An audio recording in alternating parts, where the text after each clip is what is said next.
But Mr. McManus, it is just great to meet you in person, and I appreciate your tireless work at the John Birch Society over the last 40 years. Thank you. It's my pleasure. I tell people all the time I wouldn't miss this fight for anything. Boy, I tell you, everything you guys talked about has unfortunately come true. Talk a little bit about yourself, your 40-plus years there, what the John Birch Society is for folks that don't know, and then the tour. Let's get that out of the way now because folks want to write this down and find out where they can come hear you speak. Excellent speaker, very informative, and it's all documented, the issues you cover. And then let's get into what the New World Order is and what we're facing. Well, on a personal level, I did 3 years in the Marine Corps after college as a lieutenant, and then I was an electronics engineer, and I joined the Society as a local member in the early 60s. In 1964, they asked me to take a staff position. It was 66. So I've been on the staff of the Birch Society for 43 years.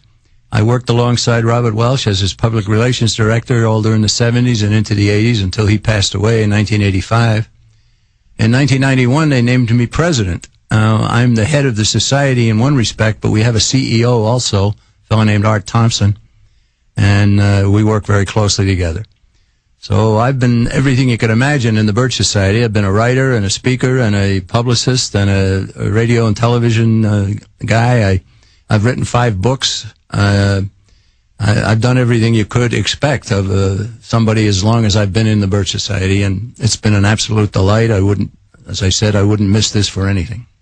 And it was the John Birch Society that really gets the credit first, and that's why you got demonized in a big way, explaining, no, they control both parties. It's a foreign cartel. Here's their own documents. They want a Bank of the World that will regulate all the nation states. Now that's Time Magazine, Newsweek, the Financial Times of London, and now for world government. The very people engineering the economic collapse are openly announcing world government. I guess you guys aren't so kooky after all for researching. No, not at all. You know, I wrote a book in 1993 called Financial Terrorism, Hijacking America Under the Threat of Bankruptcy. And in my book in 93, I laid out many, many statements of prominent people who were saying, well, what we need is world government. What we got to have is world government.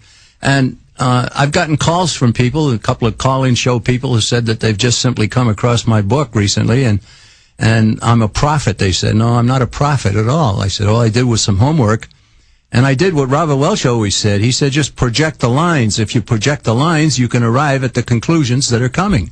That's what we do in the Birch Society, and I hate to say it, but we predicted all of what's happening here in the economic malaise that our country's involved in. And it sure is a malaise. You know, one of the things I quote, you'd be interested in this, when Paul Volcker was named to be the head of the Federal Reserve back in 1979, he testified before the U.S. Senate, and he said the standard of living of the average American has to come down. I don't think you can escape that. And you got to ask yourself, why would any American want the standard of living of the average American to come down? And the answer is very simple. If the United States is way up high and the rest of the world is down here, you got to bring the U.S. down and bring the others up so that we can be comfortably merged into the New World Order. And that's what Volcker said. He said that before the U.S. Senate. They didn't challenge him. They said, fine, you're approved. You go lead the Federal Reserve. And he's a bad man in my view. And now he's back in the White House. Wonderful. Again, where do you have to be later? Because I don't think that the 40 minutes of airtime we're going to have is enough. Perhaps I can keep you 15 minutes in the next hour and we can move the next guest back, because we could talk for a whole hour just about your book and their own documents. And you're right, back in the early 90s, you guys knew what their battle plan was even then, and the proof's in the pudding. You've been, proven correct. Specifically, start over in more detail. Go over your book, how they operate, how they're on record writing hundreds of books themselves, thousands of white papers, admitting their dastardly deeds. Well, I quoted Brzezinski, and I quoted Kissinger, and I quoted Volcker, and I quoted Bergsten, the head of the economic thing down there in Washington, and all these people. And they're all saying the same thing. And I don't know why it is that back then only the Birch Society was able to say, hey, put this all together. Look, this is where they're heading. They want world government. Now, one of the points that I like to make, and why the Birch Society became so controversial, is that we say it's a conspiracy. We say, look, these people don't have an ideology. They're part of a conspiracy. They don't believe in anything other than power. They don't believe in the Communist Manifesto. They don't believe in the Constitution. They don't believe in Scripture. They don't believe in anything. They only want power, and it's a devilish determination to take power over mankind. One of the ways of doing that is economically. Was Meyer Amschel Rothschild, the founder of the famous Rothschild banking empire. He said, "Give me control of a nation's money. I care not who makes the laws, because that person will make the laws as I want them made." And that's where we are. So they have control of the money. Now, the Federal Reserve has to go.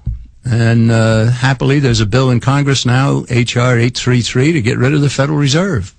I would like everybody who's listening to write to your congressman and say, please co-sponsor H.R. 833.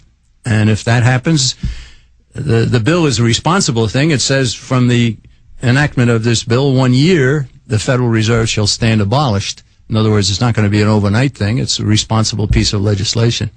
Glad to see it. Well, Ron Paul's got another bill to just audit the thing. Yeah, it's never been audited. Can you speak to that fact? And then even Senator Sanders, just a few weeks ago, said to Bernanke, he said, where's the trillions of dollars? And Bernanke said, I'm not going to tell you. No, I'm not going to tell you. Yeah. Most Americans have no idea that the Federal Reserve is a private agency. It's not a government agency, and that's amazing. Right? You go to Washington, D.C., and you pull out that big phone book they have, and they have blue pages for all the federal agencies, and the Federal Reserve's not there. It's not a federal agency, and they take dictation from no one. They don't answer the questions they don't want to answer, as you just mentioned, and on you go.